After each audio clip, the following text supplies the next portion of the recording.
In today's video, I'm going to teach you how to create a checklist in Monday.com. By the end, you'll have a simple, reliable way to mark tasks as done right inside your board using a checkbox column. Start by opening Monday.com and landing on your homepage. Make sure you're signed in and in the correct account, especially if you work across multiple teams. From here, head to Workspaces. Workspaces organize your boards by team or project, so choose the one that holds the board you want to update.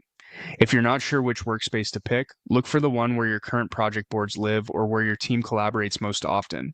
Next, open the specific board where you want the checklist to appear.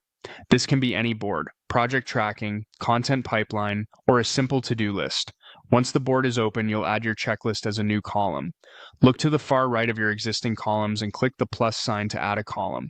This opens the column center, which includes all the different column types you can use. In the search bar of the column center, type checkbox. This is the fastest way to find the column you need without scrolling. When you see the checkbox option, click it to add the column to your board.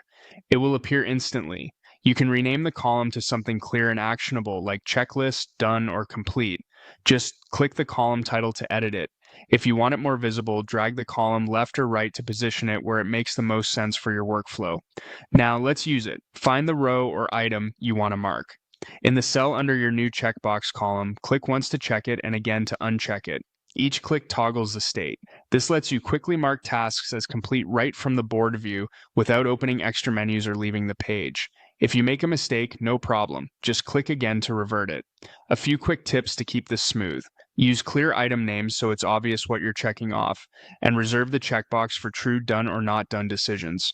If you need more nuance, keep using your status column alongside the checkbox. You can also rename the column later if your team's needs change. That's all you need to create and use a checklist in Monday.com. You've added a checkbox column, named it, and learned how to mark items complete with a single click.